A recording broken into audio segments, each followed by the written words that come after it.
Всем здравствуйте! Меня зовут Татьяна, и я рада приветствовать всех, кто заглянул сегодня ко мне в гости. Сегодня мы будем с вами вместе разбираться в вязании поперечной техники. Поперечная техника вязания спицами. И разберем модель вязания летнего кардигана. Очень красивого, нежного, с красивейшим ажурным узором. Вязала я из пряжи от Yarnart Symphony. Очень известная пряжа, которая зашла на рынок года 3 назад, по-моему. Здесь 20% вискоза, 80% хлопок, в 50 граммах 125 метров. Это пряжа, которая в виде плоского шнура, хлопковый шнурок переходит в вискозный. Здесь есть утолщение при переходе и наоборот.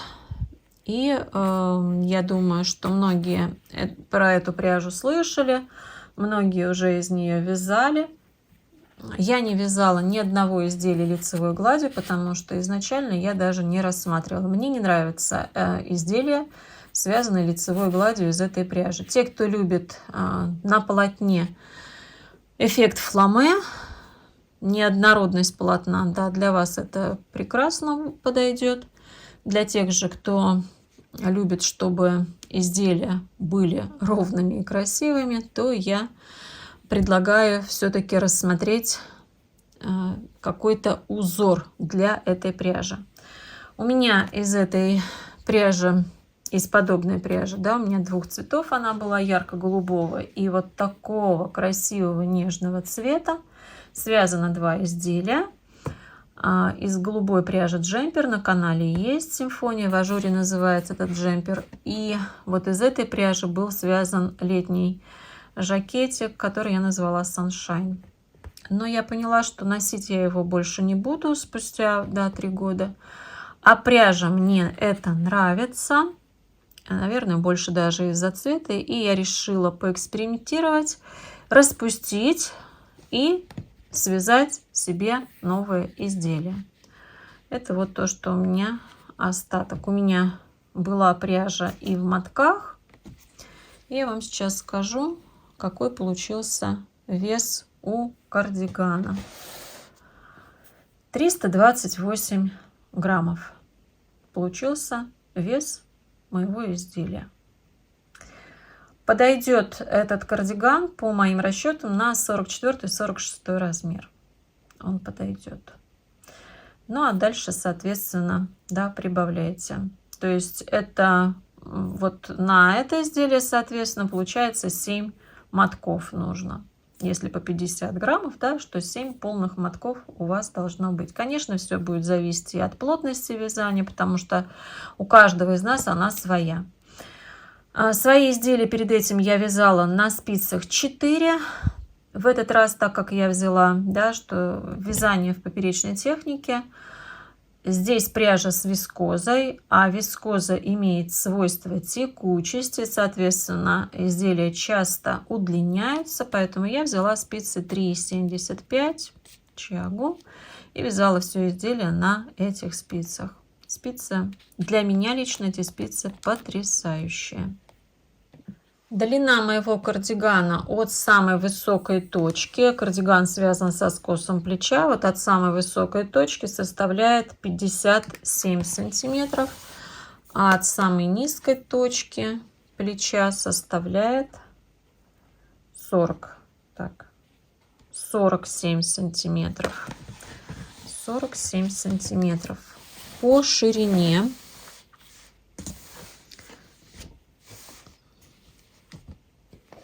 вяжется отдельно спинка и отдельно полочки. Сейчас я скажу. Спинка у нас получается сколько сантиметров?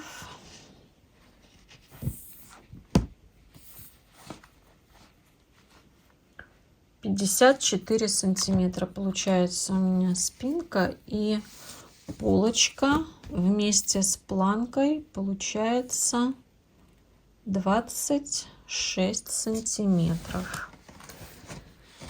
Рукава по ширине рукава у нас получаются 15 сантиметров.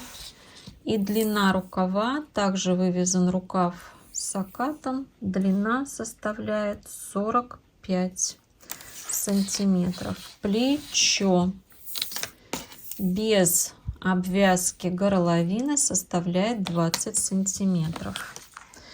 Вот такие параметры.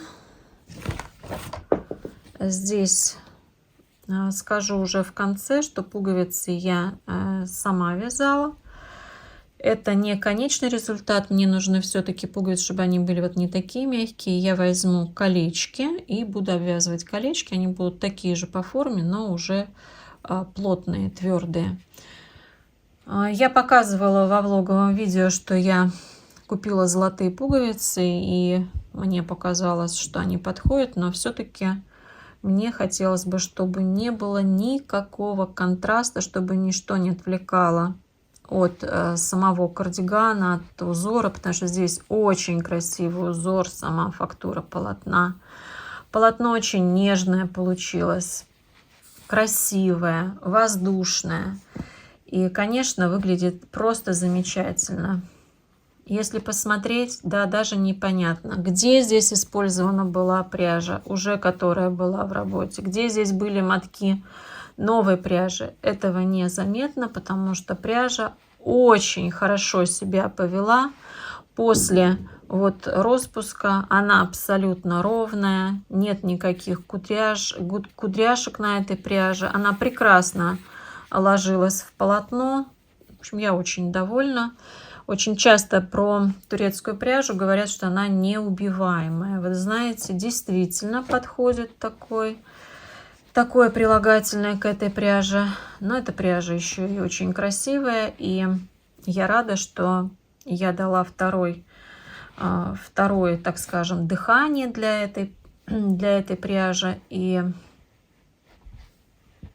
этот результат просто потрясающий. Ну что, давайте с вами приступим к расчетам нашего будущего изделия. Для того, чтобы выполнить первоначальные расчеты для нашего будущего изделия, нам потребуется мерка. Вот представим себе, это силуэт человека. Вот наши плечи. Мы берем с вами сантиметр. Вот от этой точки плеча, здесь у нас косточка ключицы, мы делаем замер. Да, дальше у нас пошла талия. От этой точки вниз до желаемой длины. Вот это количество сантиметров мы берем с вами за основу. Какой длины хотите. Но сразу же скажу, учитывайте и пряжу, которую вы берете. Если вы берете пряжу, в составе которой есть вискоза, закладывайте сразу то, что у вас будет вытяжение от 5 сантиметров, может быть даже и до 10, в зависимости, опять же, от плотности вашего вязания. Мне, например, в данном изделии, так как я вязала кардиган, мне даже если бы он на 15 сантиметров вытянулся, для меня это никакой роли не играло.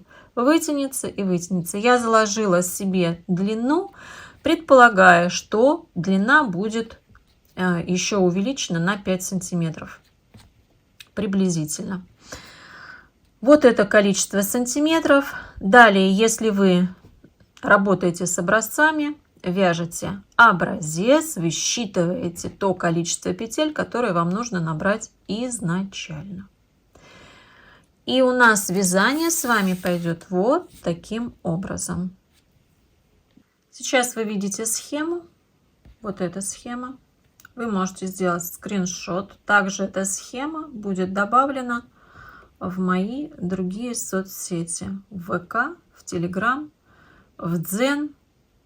Сможете найти для себя эту схему, кому не захочется делать скриншот. Вот по этой схеме я работала. Раппорт узора составляет 15 петель в высоту, в ширину, и высоту составляет 32 ряда.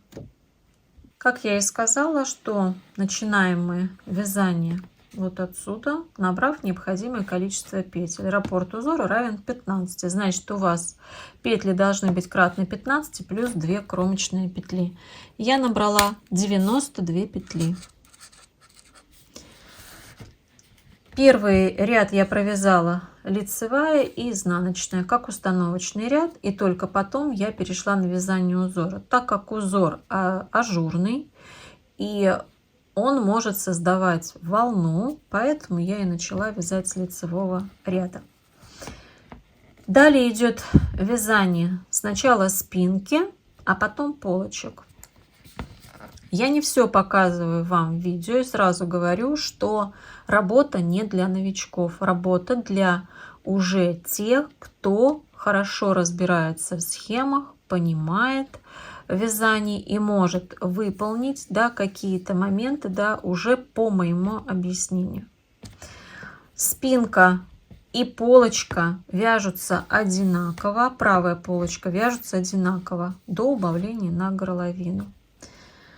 Вот здесь у вас идут раппорты. То есть получается у вас 90 петель, то есть разделить на 15, 6 раппортов получается. Все остальные прибавки, которые я буду выполнять по плечевому шву, я буду вязать лицевыми. Я не буду добавлять здесь узор по причине того, что он может мне дать лишние петли. Это мне не нужно было. Поэтому вяжется, то есть мы вяжем с вами правую полочку и правую сторону спинки, провязываем первые 5 рядов и дальше 6 получается, вместе считая с установочными. И в 7 ряду я делаю первую прибавку перед кромочной и с протяжки. В видео вы это увидите. Количество петель прибавки по плечу вне зависимости от вашего размера. Я рекомендую делать прибавки от 5 до 9 раз. Здесь у меня выполнено, по-моему, 6 прибавок. Я выполнила по плечу, значит, в 7, потом, например, через 5 рядов, это, соответственно, получается в 13, еще через 5, и провязываю то количество, которое мне необходимо. У меня получилось 1,5 раппорта. Дальше нужно сделать углубление по горловине на спинку. И вот здесь я закрывала 9 петель. Закрыла. Дальше я провязываю, возвращаюсь и делаю в конце ряда перед кромочной 2 убавки. Далее я вяжу. Здесь у меня получается половина раппорта, а раппорт узора еще половинка. Это середина. И дальше, перед тем, как мне делать прибавки, я сначала 2 раза прибавила и потом уже добавила 9 петель. И по этому плечу, по левому, в обратную сторону мы наоборот закрываем такое же количество петель. Если у меня здесь 6 прибавок, то здесь 6 убавок. В каком ряду, то есть отсчитываю в обратную сторону и закрываю в обратную сторону эти петли. Все, провязала я здесь необходимое количество, да, тут тоже получится эти же 1,5 раппорта. Лицевая, изнаночная, и только потом закрыла. Спинка у нас будет готова с вами. Эта полочка провязывается правая аналогично, только здесь у меня закрытие ровно раппорт. Видео показываю. И провязывают эту половинку, дальше планка и все. Это все видео вы увидите. Вторая полочка у меня вяжется вот отсюда. То есть я ее не вяжу вот от планки, я ее вяжу тоже отсюда. Только развернула вязание, и оно у меня пошло в обратную сторону. И если вот эта у вас полочка начиналась с изнаночной петли, начала раппорта, а в конце у вас были лицевые, то это начинается с лицевой петли, а изнаночная будет вот здесь в конце. Вот и вся разница. И будете тоже так же делать прибавки по левой полочке, как делали здесь, то есть она идет в обратном направлении. Так удобнее гораздо вязать. Это что касается полочек. По рукаву. Рукав вяжется у нас вот таким образом, смотрите. Вот так и вот так. То есть вот этот окат, он также вывязывается у нас и по рукаву. На рукав я набрала 62 петли, 4 раппорта, 62 петли. И уже вот так вот здесь идет деление. Сначала делала прибавки, 6 прибавок до серединки рукава, а потом 6 убавок после серединки рукава. У меня получилось 2,5, по-моему, раппорта на рукав я связала. Сейчас посмотрю. На рукаве точно так же у меня лицевые прибавки. Вот здесь в конце лицевые петли. Все, что я добавляла, это лицевые петли. Не добавляла ажурный узор. Именно по причине ажурного узора. Вот плечо, пожалуйста, вот так вот оно выглядит. Не дает никакого диссонанса абсолютно эта лицевая гладь. Все смотрится замечательно. Ну, теперь давайте приступим к видео. И вы посмотрите внимательно, и как вяжется этот узор, и как я делаю прибавки, и как я выполняю закрытие платочной вязки эластичным способом, потому что как не закрывай платочную вязку, может подтягивать. Здесь ничего не подтягивает, все ровно. Вязание спинки и правой полочки начинается одинаково. После того, как вы выяснили, какое количество петель вам нужно набрать, вы провязываете, набираете, да, это количество петель и провязываете 2 ряда. Эти 2 ряда у нас являются как установочными.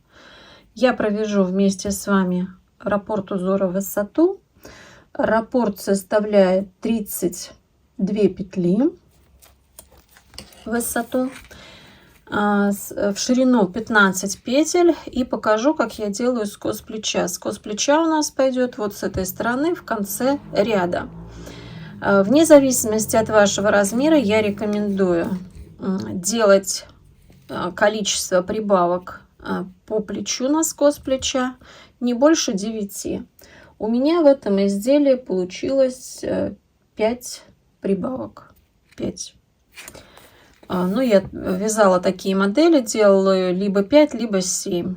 Здесь ажурный узор, пряжа с вискозой. Она как бы сама по себе имеет обтекаемую структуру, поэтому мне 5 петель хватит. Ну что ж, давайте с вами 5 раз, не 5 петель, а 5 раз хватит на прибавку. Давайте с вами начнем вязание. Первый ряд. Изнаночная, 2 лицевых, 2 петли вместе с наклоном вправо, 2 петли вместе с наклоном вправо, накид, лицевая, накид, лицевая, накид, лицевая, накид, 2 петли вместе с наклоном влево, 2 петли вместе с наклоном влево, лицевая. Раппорт узора закончился. Повторяем столько раз, сколько вам необходимо. В изнаночных рядах петли провязываем так, как мы их видим: изнаночные изнаночными, лицевые лицевыми. Но у нас будут практически все изнаночные петли. Вот та, которая была изнаночная, 1 лицевая. Третий ряд провязываем: изнаночная, лицевая, 2 петли вместе с наклоном вправо, 2 петли вместе с наклоном вправо, накид, лицевая, накид, 2 лицевые, 2 петли вместе с наклоном влево, 2 лицевые, накид, 2 лицевые. Повторяем раппорт сначала. Пятый ряд провязываем: изнаночная, 2 петли вместе с наклоном вправо, 2 петли вместе с наклоном вправо, накид, лицевая, накид, лицевая, накид, лицевая, накид, 2 петли вместе с наклоном влево, 2 петли вместе с наклоном влево, 3 лицевые. Повторяем раппорт. В конце перед кромочной у нас будет первая прибавка. В 5 ряду первая прибавка на скос плеча. Я провязала все петли раппорта и теперь перед кромочной делаю первую прибавку из протяжки. Из протяжки поднимаем петлю и за заднюю стенку я ее провязываю, чтобы здесь не было дырочки. Все. Так как мы прибавки делаем в конце, вы увидите здесь, где заканчивается раппорт, а все эти петли я провязываю просто лицевыми. Я здесь уже не добавляю, иначе будет перекос полотна. То есть этот узор, он может вызвать перекос полотна, поэтому здесь я провязываю просто лицевыми. 7 ряд провязываем изнаночная, лицевая, накид, лицевая, 2 петли вместе с наклоном вправо, 3 лицевые, накид, лицевая, накид, 2 петли вместе с наклоном влево, 2 петли вместе с наклоном влево, 2 лицевые. Повторяем. 9 ряд провязываем изнаночная, 2 лицевых, 2 петли вместе с наклоном вправо, еще раз 2 петли вместе с наклоном вправо, накид, лицевая, накид, лицевая, накид, лицевая, накид, 2 петли вместе с наклоном влево, 2 петли вместе с наклоном влево, лицевая. Повторяем. 13 ряд провязываем изнаночная, лицевая, 2 петли вместе с наклоном вправо, 2 петли вместе с наклоном вправо, накид, лицевая, накид, 3 лицевые, накид, лицевая, накид, 2 петли вместе с наклоном влево, 2 петли вместе с наклоном влево. Повторяем. 13 ряд провязываю изнаночная, 2 петли вместе с наклоном вправо, 2 петли вместе с наклоном вправо, накид, лицевая, накид, лицевая, накид, лицевая, накид, 2 петли вместе с наклоном влево, 2 петли вместе с наклоном влево, 3 лицевые. Повторяем, и в конце ряда я делаю прибавку, вторую прибавку.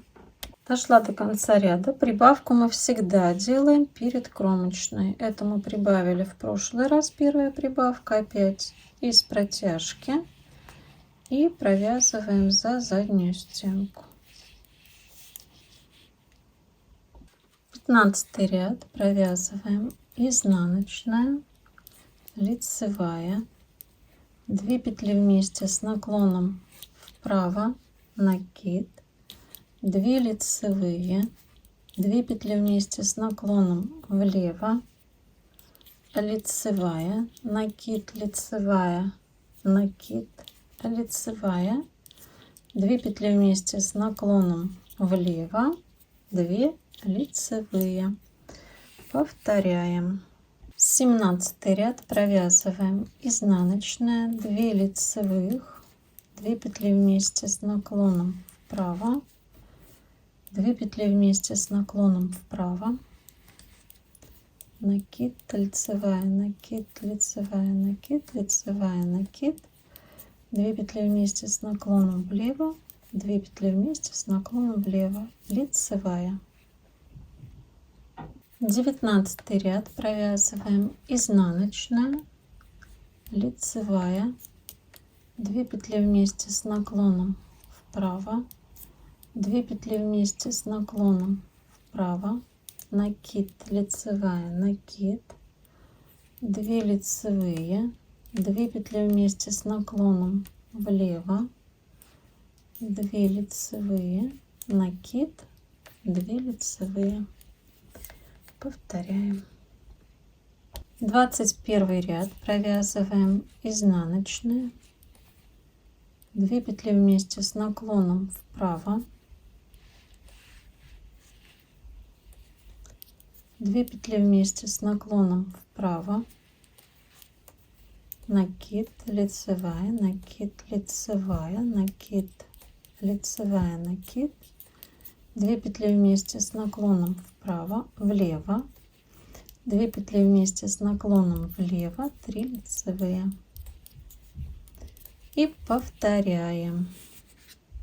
23 ряд, и в этом ряду я буду делать в конце прибавку на скос плеча. Раппорт узора, изнаночная, лицевая, накид, лицевая, 2 петли вместе с наклоном вправо, 3 лицевые, накид, лицевая, накид, 2 петли вместе с наклоном влево, 2 петли вместе с наклоном влево, 2 лицевые. И повторяем. 25 ряд провязываю изнаночная, 2 лицевых, 2 петли вместе с наклоном вправо, 2 петли вместе с наклоном вправо, накид, лицевая, накид, лицевая, накид, лицевая, накид, 2 петли вместе с наклоном влево, 2 петли вместе с наклоном влево, лицевая.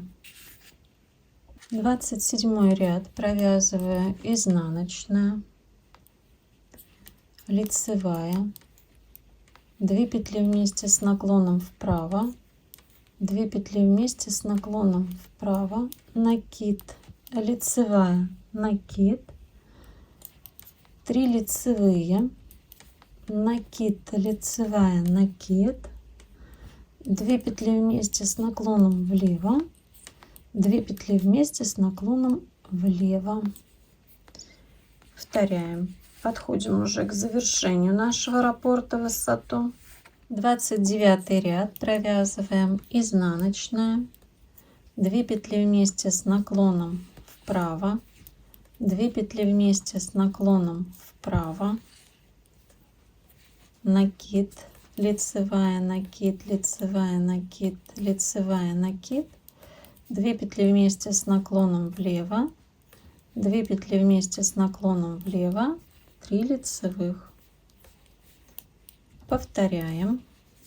31 ряд, последний ряд в раппорте узора.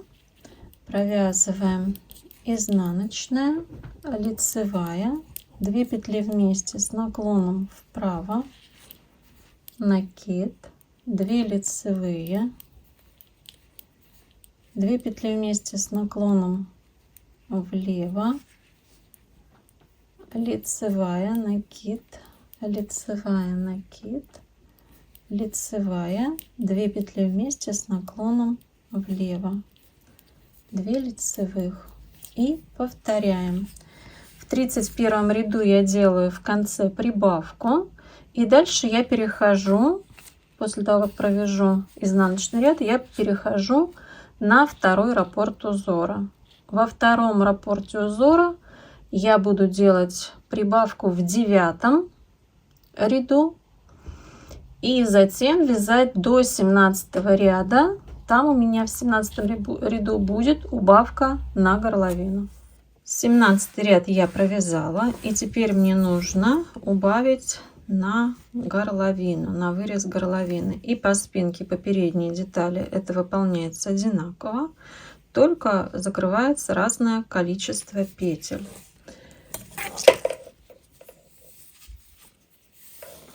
По полочке я буду закрывать ровно 1 раппорт узора до вот этой изнаночной. Вот этот полностью весь раппорт я закрываю. По спинке я закрывала 9 петель. Делаю следующим образом: 1, 2, 3, 4, 5. Не затягиваем эти петли, чтобы не было стянутости. 6,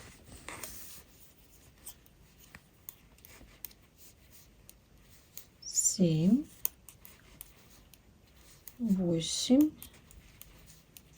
9, 10, 11, 12, 13, 14, 15, 16,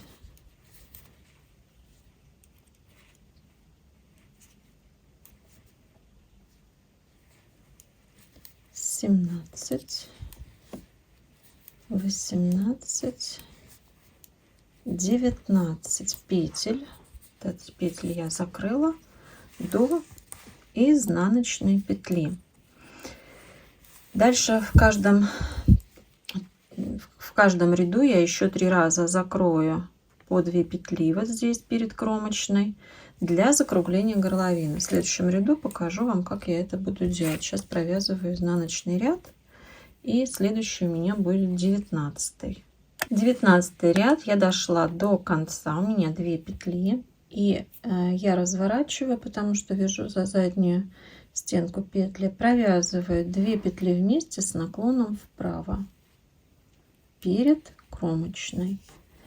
И вот так я сделаю еще 2 раза по полочке. По спинке я 2 раза делала убавление, а по полочке 3 раза делала убавление, чтобы нам красиво закруглить горловину. И продолжу вязание до 27 ряда по узору, а дальше я перейду на вязание планки. Я перешла на вязание планки платочной вязкой и выделила маркерами, где у меня будут прорези. Я провязала 2 дорожки, всего у меня должно быть 4 дорожки. Как я буду делать эти прорези? Провязываю лицевыми петлями, и вот отсюда я буду делать отверстие. Первую петлю провязываю, вторую, первую набросили, и еще одну на 2 петельки. Дальше продолжаю вязать 1, 2, 3, 4, 5, 6, 7, 8, 9, 10, 10. Это можно снять. 1, 2. И вот таким образом я буду выполнять прорези на всей этой полочке, и дальше в изнаночном ряду покажу, как я добавляю эти петли. По отверстиям я сначала рассчитала, что буду закрывать по 3 петли, но потом переиграла все это. 3 петли, если я закрою, то это будет очень большое отверстие. Я оставила только 2 петли закрытой, и шаг у меня между петельками 12 петель. Только вот здесь в конце 11, чтобы у меня не заканчивалось сразу же вот здесь у кромочной. И в конце 3 петли у меня осталось. Можно было 12, 2 бы петли осталось, так тоже можно. Теперь с изнаночной стороны буду добавлять петли там, где у меня были отверстия. Провязываю лицевыми 1, 2, 2 накида и продолжаю вязать дальше. И теперь в следующем лицевом ряду я провязываю эти накиды за заднюю стенку первой, за заднюю стенку второй. Все. вот это отверстие получившееся. Все это у меня получается следующая дорожка и 4-я, последняя. А после нужно будет выполнить закрытие эластичным набором. Эластичным способом, не набором, говорю неправильно, эластичным способом, потому что сколько я не убеждаюсь, как не закрывая платочную вязку, если ее закрывать спицами, то получится стянутый край. А эластичным способом край получается эластичный, не тянет.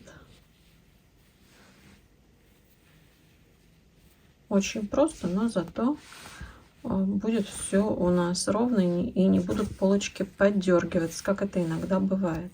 Теперь будем выполнять эластичное закрытие платочной вязки. Все очень просто.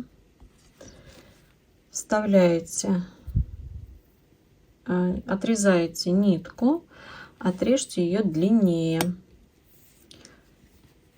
И делаем следующим образом. Да, вставили в иглу, делаем следующим образом. Иглу проводим справа налево через 2 петли, протягиваем. А теперь слева направо через 1-ю петлю. 1-ю петлю снимаем. Справа налево через 2 петли.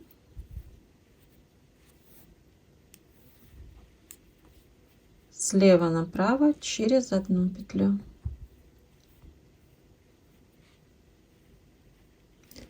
Первую петлю снимаем. Еще раз покажу. Справа налево через 2 петли.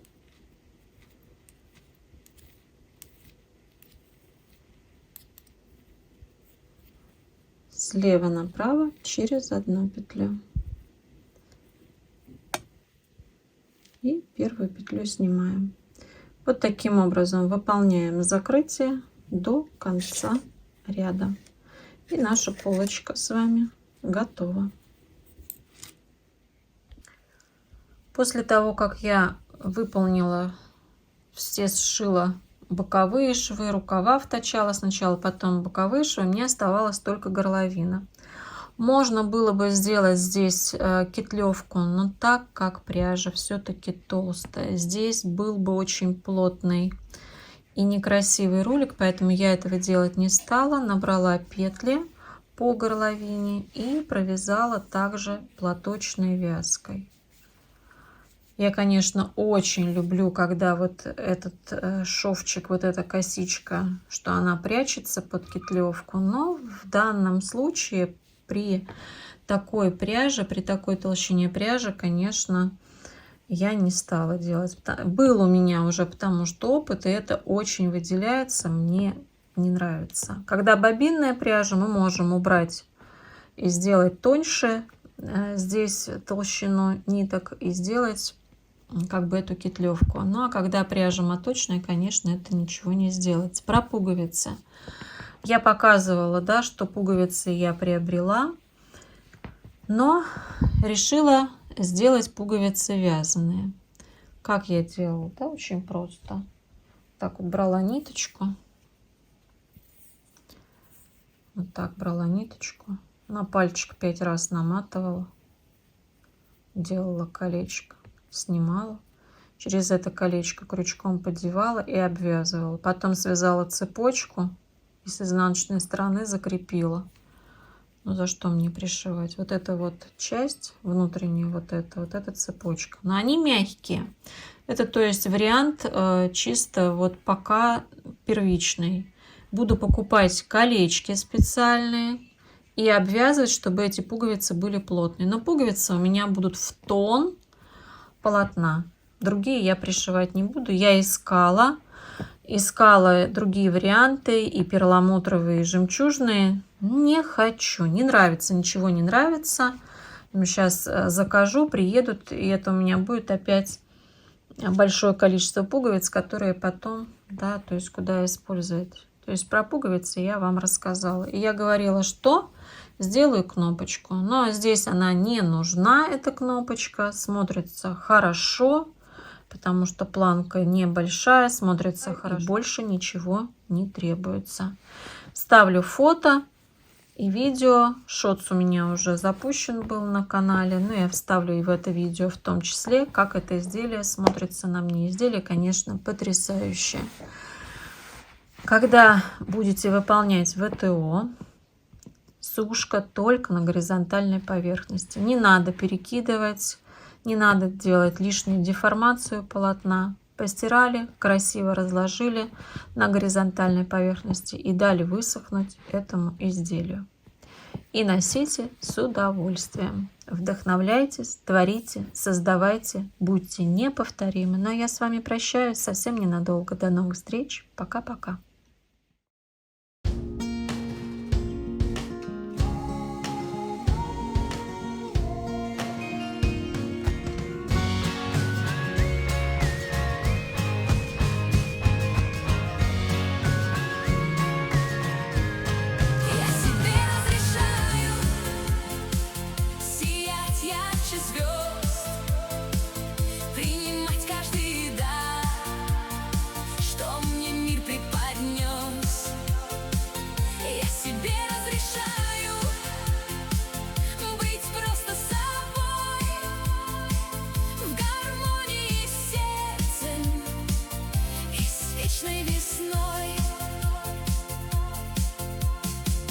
Когда в зеркале вижу улыбку свою,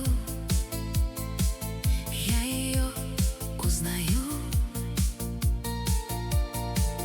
Когда слышу свой голос и честно пою, я ему доверяю.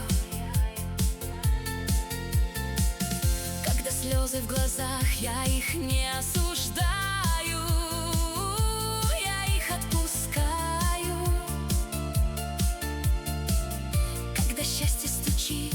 Я дверь отворяю, я себе разрешаю